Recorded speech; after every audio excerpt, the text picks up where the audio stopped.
Okay.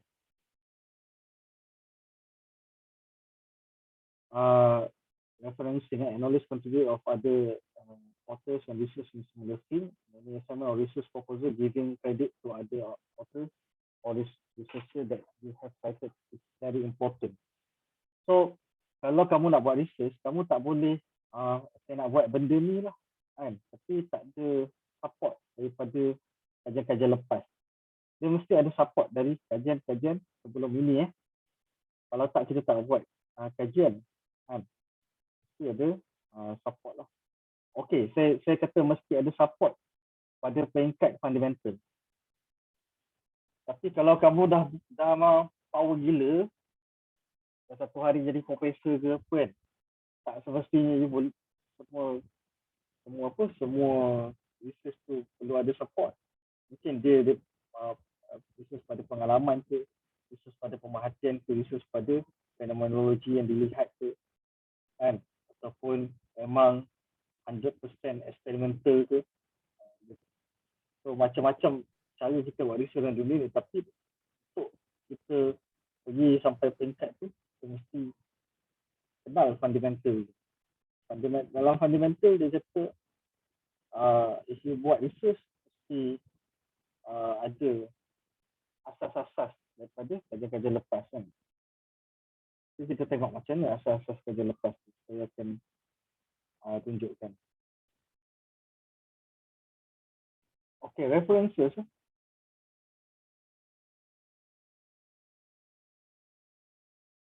Okay, references, book and journals, articles, newsletters, magazine, pamphlet or brochure, macam-macam. Film, documentaries, television program and advertisement, website or electronic resources, letters, email, online discussion, personal interview. Ini boleh menjadi asas pada kita nak buat research.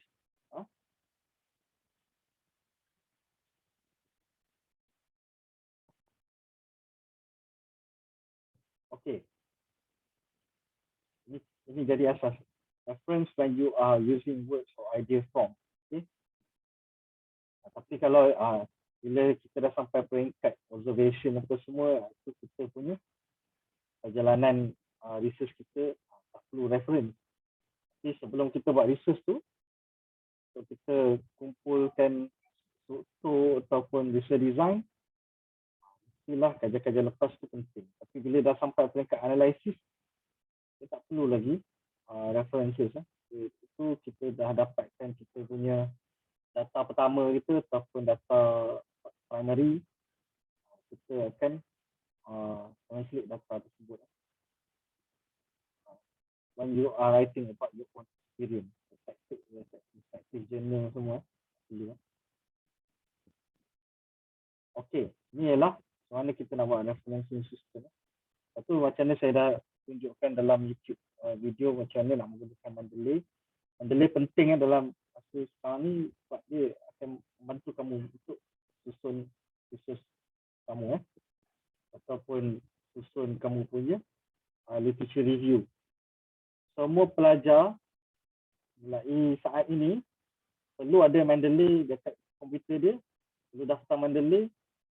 Semua research boleh masuk, yang literature review boleh masuk dalam tu, boleh kita buat bibliografi tu senang, semua senang. So macam mana nak tahu macam mana nak gunakan APA referencing system, saya dah masukkan dalam Elite silap saya beberapa minggu lalu. Kalau tak tahu bagaimana nak gunakan, boleh ataupun tak ada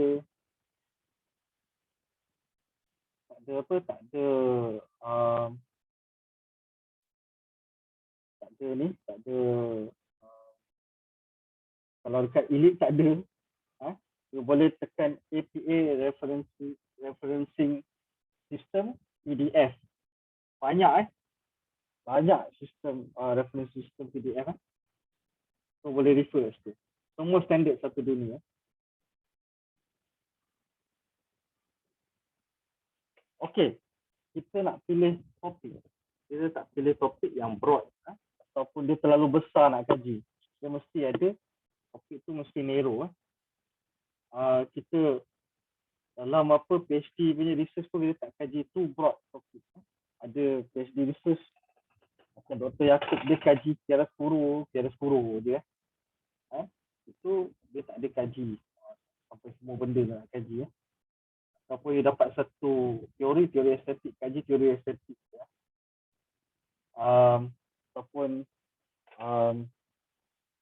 kita tak ada kita buat kajian lah, macam kata kajian apa nama, seni lukis cat air Malaysia kan. Malaysia tu besar kan. Malaysia tu besar. So macam mana kita nak kaji, nak jadikan dia narrow kan. Dia mesti jadi apa namanya, sejarah seni lukis kumpulan pelukis Nanyang. Dia dah jadi tadi jadi broad kan, pelukis pelukis cat air di Semenanjung sebelum merdeka macam tu kan. Tapi kita nak narrowkan dia lagi, kita nak kecil ni lagi, sejarah pelukis cat air kumpulan pelukis cat air Pulau Pinang kan. Apa nama, lepas tu kita dah start titik bertindih penggayaan dan juga manifesto kan. Ataupun style dan manifesto kumpulan tersebut. Kaji style manifesto je. Ataupun style pelukis cat air Pulau Pinang sebelum merdeka. So dia punya cerita dia ialah dia tak pergi broad. Dia tak pergi sejarah pelukis cat air Malaysia. Banyak nak kaji kan. Sejarah pelukis cat air, sejarah pelukis cat air Pulau Pinang sebelum merdeka dari segi style atau penggayaan kan. So dia kaji style, dia kaji cat air, dia kaji kumpulan pelukis Pulau Pinang. Lebih narrow okay. Jangan terlalu besar topik itu. Topik itu mesti topik yang kamu suka nak kaji. Kalau topik itu tak suka kaji, kamu tak akan kaji. Okey, apa yang perlu ada dalam research proposal? Statement of problem, purpose of study, research question, research objective, rationale. Okey. Macam saya kata, dalam kita punya final year project, okey, satu lagi, dia cerita pasal final year project kan. Final year project kita tidak buat kajian bersifat sejarah ataupun bersifat kepuasan pelanggan. Sejarah tu saya cakap pasal pelukis air Pulau Pinang lah kan. Kita nak buat kajian berdasarkan kita nak buat karya. Okey, kita nak buat karya. So macam mana kita nak buat karya? Soalnya statement of problem susah nak diguna pakai ataupun jarang diguna pakai, tapi kamu boleh reka. Okey, tapi bagi saya, kalau you reka statement of problem, dia tak jujur, tapi itu yang kita buat. Dan saya pun tak nak mengajar benda yang tak betul. Okey, kalau saya mengajar benda betul, statement of problem mesti ikut. Memang ada permasalahan kajian terhadap isu yang nak diutarakan tersebut. Kan? So, macam Nicholas dan seni pemasangan. Dia pun broad juga, tapi tak apalah kan. Saya tak belajar.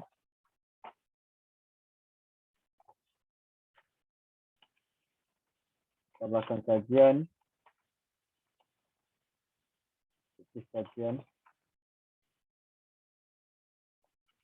Okey. Permasalahan kajian. Okey. Masalah kajian dalam satu research lecture untuk buat body of work, karya bersifat nak buat karya ni lah, tangible karya. Kajian ini dilakukan adalah kerana terdapat kelemahan dalam seni kontemporari yang menekan teknik sangat dalam bentuk seni kolaj yang seperti bahawa menurut Sabri 2012 beranggapan bahawa kebanyakan artis Malaysia bimbang akan dengan hala tuju mereka sebenar yang merasakan karya seni artis Malaysia gagal memberi sesuatu yang makna, manakala pendekatan berkarya terutamanya dari segi tema atau metodologi dikatakan tidak berubah. Aku masih dia takut lama. Ini saya kata dia mencipta-cipta masalah ni. Okey, banyak proposal, different proposal dia mencipta-cipta masalah. Bukannya masalah tu ada. Dia cipta-cipta masalah pasal dia nak tulis dekat pemasaran kajian. Tapi tak apa, ni belajar tingkat undergrad. So saya anggap benda ni benda biasa. Benda yang kesalahan kita akan buat setiap masa lah. Dan kita akan perbetulkan melalui kita punya pengalaman sendiri lah kan. Okay. Hanyalah sekiranya tidak berubah. Contoh masyarakat sekarang menganggap bahawa seni kolaj hanya seni menggunakan tapalan biasa. Kan? Okey. Pernyataan di atas saya oleh Sabri. Sabri lah. Artikelnya berjodoh pemikiran nasib baru mengenai seni rupa Malaysia. Saya belum. Masalah utama ini tidak mustahil kerana mereka tidak mengenal kesempatan membuat negara Malaysia sosial dalam karya fotografi instalasi pemasangan bentuk seni kolaj. Jadi langsung perkara juga tidak daripada itu perkara pun fokus lah cadangan ni daripada apa yang diutarakan oleh satu Sabri tersebut pada tahun 2012. Okey. Ini mencipta-cipta masalah ni memang perkara pelajar lah. Dan perkara pesyarah ni dia ajar benda-benda mencipta-cipta masalah. Bila mencipta masalah ni sebenarnya kita tidak tidak taksub lah dengan kita punya subjek tu. Sebab dalam kita punya kata structure dalam menulis proposal mesti ada statement problem. Kita pun mencari-cari masalah untuk kita jadikan statement problem. Tapi tak adalah semua yang mencipta masalah. Tapi kalau saya baca, saya tahu lah benda tu mencipta masalah. Tapi tak apalah kan, kita belajar. Lama kita akan faham lah. Okey. Ni pengaplikasian high dynamic range dalam karya contemporary. Dia buat pemasaran kajian dia ialah mengenal pasti perkembangan teknologi dan inovasi untuk menambahkan teknik. Perhatikan daripada penulisan Imran Sani, Dr. Wan lah. Penggunaan teknologi secara inovatif oleh pengembangan perspektif dan seni. Beliau tidak menyatakan integrasi seni dalam dengan teknologi elektronik mempunyai cabaran dan aspek keaslian dan nilai estetik. Ada cabaran dalam menghasilkan seni dalam bentuk seni paduan. Sebenarnya ini berlaku apabila artis mengaplikasikan praktis yang di luar batasan dan pendekatan oleh pelbagaian dalam konteks eksplorasi. Dalam pernyataan tersebut, penggunaan teknologi secara inovatif diolah secara berbeza ke arah sudut seni visual. Pada pendekatan dari sebuah objek kesenian di Malaysia, pembaharuan untuk memahami nilai seni masih terikat dalam prinsip konvensional. Dia kata kita nak buat seni ni masih terikat dalam prinsip konvensional, maka dia pun mencadangkan satu kajian itu. Kajian itu mestilah bersifat lari pada nilai-nilai nasional kan. Konon-konon lah. Di situlah masalah itu. Daripada kajian-kajian lepas. Itu kajian daripada Imran Sani lah. Wan Jamaru. Okey. So dia pun buatlah karya ni untuk melawan lah cerita-cerita konvensional method ataupun method lama dalam menghasilkan karya-karya seni paduan. Itulah dia.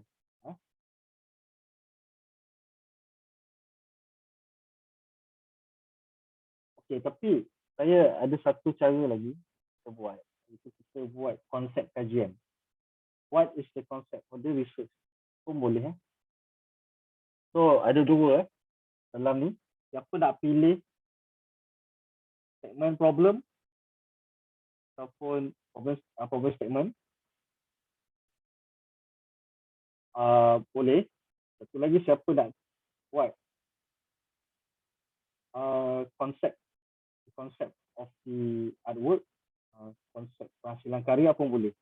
Boleh pakai salah satu. Kalau siapa nak pakai konsep, dengan konsep. Siapa nak pakai problem statement, boleh pakai problem statement.